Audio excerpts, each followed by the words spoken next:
To the outside world, they were at the absolute pinnacle, a dominant force with a cult-like following, the lovable rogues who just happened to be world-class killers on the mats. But behind the scenes, a classic story was unfolding. The leader who built an empire became the very reason for its fracture. Jones announced not only his departure, but his retirement from the sport. B-Team is going to be taken over and rebranded. It's going to be run by Nicky Ryan, head coach. Nicky Rod will be there. Ethan will be there. Damien will be there. Me, I'm out of here. Quipping with his signature dark humor, I'm basically the dad that went out for milk and never came back. But this wasn't a joke. This was the end of an era, defined by a leader whose ambition became too big for the house he built. This is the story of how Craig Jones both created and ultimately broke the greatest grappling team of his time, the rise of the Bulls. B-Team positioned itself as the antithesis. Their ethos wasn't about quiet reverence, it was about having fun, creating chaos, and training with an intensity that bordered on joyful madness. Their gym wasn't a sterile laboratory, it was a clubhouse, complete with a constant stream of security camera footage capturing their absurd antics. Craig Jones was the undisputed face and voice of this new movement. Already a two-time ADCC silver medalist and one of the most popular figures in the sport, his sardonic wit and anti-authoritarian charm were the perfect antidote to the often self-serious world of professional grappling. He wasn't just a coach, he was a content machine, a marketing genius who understood that in the modern era, personality was as powerful as a perfect heel hook. B-Team leaned into this. Their YouTube channel became a must-watch, offering an unprecedented level of behind-the-scenes access. They created a parasocial relationship with their audience that no other team could match. Fans didn't just want to see them win, they felt like they knew them. And they won. A lot. At the 2022 ADCC World Championships, the Olympics of submission grappling, both Craig Jones and Nicky Rod battled their way to silver medals, cementing their and the team's status at the absolute apex of the sport. Nicky Rod, a physical freak of nature with a background in wrestling, became a star in his own right, known for his explosive power and infectious personality. Nicky Ryan, the younger brother of Gordon, was the quiet technician, a prodigy with a deep, cerebral understanding of the game. B-Team wasn't just a gym, it was a brand, a culture, a statement. With Craig Jones as the charismatic maestro conducting the orchestra, it seemed like their reign was just beginning. The cracks appear. From the outside, B-Team was a picture of perfect chaotic harmony. But as with any rapid ascent, the pressures of success, money, and fame began to create fractures beneath the surface. The first public sign of internal trouble came with the departure of key members. In late 2022, Nick Ortiz left, and not long after, in early 2023, the team publicly fired Isaac Michel, a WNO champion and ADCC veteran. The dismissals hinted at a deeper issue. Craig Jones, in a rare moment of public explanation on Reddit, shed some light on the problem. He revealed the ownership structure: himself, Nicky Rod, Nicky Ryan, Ethan Creelinston. Jones explained that despite paying instructors a generous rate, some felt they deserved ownership and greater recognition, leading to personal issues. In his words, the relationships were often more like brothers than friends, and, as we all know, no arguments are as bad as those within a family. This ownership structure itself became a central point of friction. A business with that many captains often has no captain at all. For a professional athlete who must be selfish to succeed, running an academy for the public requires a selfless attitude, a difficult balance to strike. It was becoming clear that the loose collective structure that made B-Team feel like a group of friends was becoming a liability for B-Team the business. Compounding this was Craig's own meteoric rise. He was no longer just the head coach of B-Team, he was a global brand.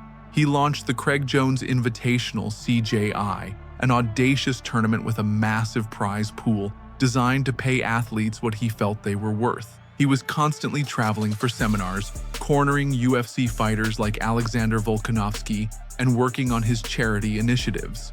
He was, by his own admission, becoming the absent father. This created a power vacuum. His rival, Gordon Ryan, seized on this, publicly mocking the situation by saying that spotting Bigfoot was more likely than seeing the leader of B-Team at the gym. While these pressures were building, a bomb went off that would tarnish the team's image. In May 2025, the jiu-jitsu world was rocked by a scandal involving Jay Rodriguez, a rising star on the team and the younger brother of co-founder Nicky Rod. Allegations of predatory behavior towards female members of the gym surfaced. The fun-loving, laid-back vibe of B-Team was shattered. The leadership, with Craig Jones at the forefront, acted swiftly.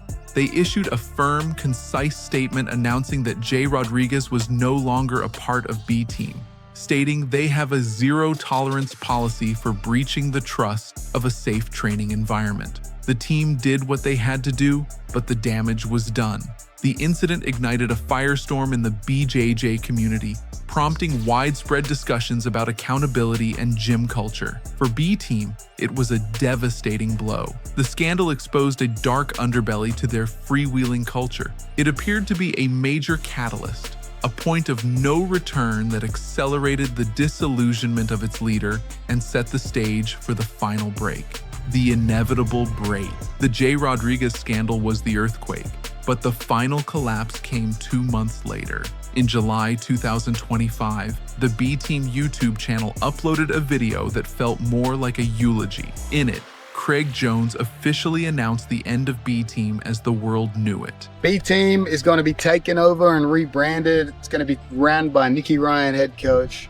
Nicky Rod will be there. Ethan will be there. Damien will be there.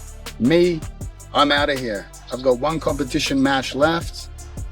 B-Team's done, and I will be leaving America. He declared that the upcoming Craig Jones Invitational 2 would be his final professional match and that he was retiring from competition. The message was clear. This was a planned demolition, a transfer of power born from the realization that the original formula was no longer working. In interviews that followed, Jones elaborated on his reasoning. In terms of the B-Team, I never really wanted to open that to begin with. It just ended up in a scenario where I felt like I had to sort of figure ahead opening that gym, but my intention was never to build this B-Team empire. I don't know, I kind of feel like there's more enjoyable things to do in life than just train every day and just be too exhausted. Running a gym sucks. Managing relationships, like you're having to enforce things. It's like people treat the gym like it's their personal home and stuff like that. And then obviously, and I really don't want to be the one from afar to have to manage those things. I feel like it should be the boots on the ground there that are like navigating those situations.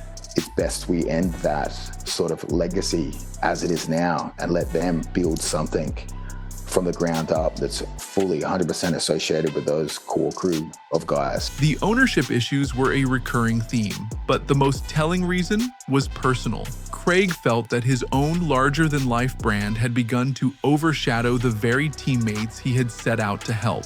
The B-Team brand ends because I think like my insane marketing and stuff like that sort of puts me at the forefront. Yeah, just because I'm so focused on marketing and promoting that it overshadows some of those individual identities, and it's so strongly associated with me and the legacy of me being a part of that team that it's really like crucial that they come up with a new gym name to separate themselves from, I guess, my brand name. The team members who remained presented a united front. On their Simple Man podcast, Damian Anderson and Nick Rodriguez confirmed the departure of Jones and investor Seth Belial. With the gym. Craig obviously released the video. It's closing down. We're all going our separate ways. Shut up. It's over. There were so many students that thought that the gym was actually closing. I mean, understandably so. Craig just announces, we all discovered this. We're like, shit. Craig I saw said YouTube post this 15 seconds ago. The end of B-Team. I was like, oh, I should know what? about this. Yeah. Yeah, guys. So basically what's happening is Craig and Seth are super busy with CJI, right? It's a fucking massive tournament, and it's just easier for us to run the ship. We're already doing it. So it's just a transfer of ownership. Literally nothing's changing in the gym. I mean, some things will change. We'll adjust the culture a little bit. Different ideology behind training, especially with this whole eco stuff. It's like making a transition towards more fuel efficient. Go on, don't let me throw you off. But yeah, it's more of a rebrand than an ending of any. Exactly. It's gonna be bigger and better, and we're gonna take the reins and run with it. Long time. It's gonna be good. So rebranding, folks. You heard it here first. Nikki, anything to add? No, that's pretty much it. All right, we summed it up. So, we don't have the actual brand name yet, though, but we kind of do. Or if we do have the name, we're not going to release it yet. We'll keep you guys on the hook. But yeah, basically what we want to do is we want to rebrand to a family gym where we can focus on the next generation of athletes and have like full encompassing martial arts. Striking, wrestling, grappling. Yeah, we're specialize obviously in jiu-jitsu, but when we're ready for the expansion of other martial arts like striking, we'll make sure we have somebody that's absolutely one of the best coaches in the world that can help teach the upcoming. Too many like full MMA gyms in Austin. There's a lot of jiu-jitsu gyms, but there's not really any like super high level MMA gyms. So we plan to like kind of become one of the first ones in Austin. They were moving away from the Craig Jones-centric model and toward building a more traditional martial arts academy. The king was abdicating his throne. His final act as the leader of B-Team was to dismantle it, to break it apart so its pieces could be rebuilt into something new. The farewell tour, the final match, the dramatic exit, it was all pure Craig Jones, a perfectly executed submission on his own creation.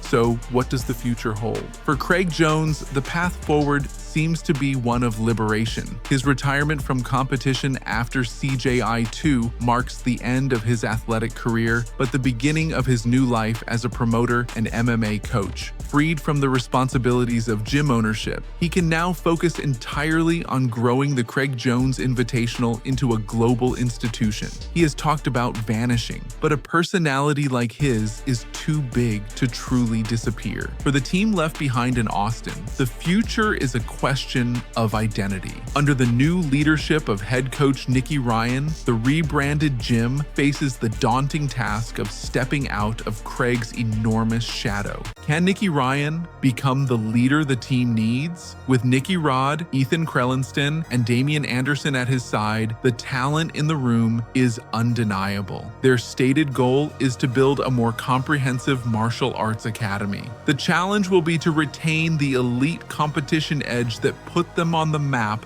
while building a sustainable business. But what's your take? Was this an inevitable outcome for a team built around a personality as big as Craig Jones?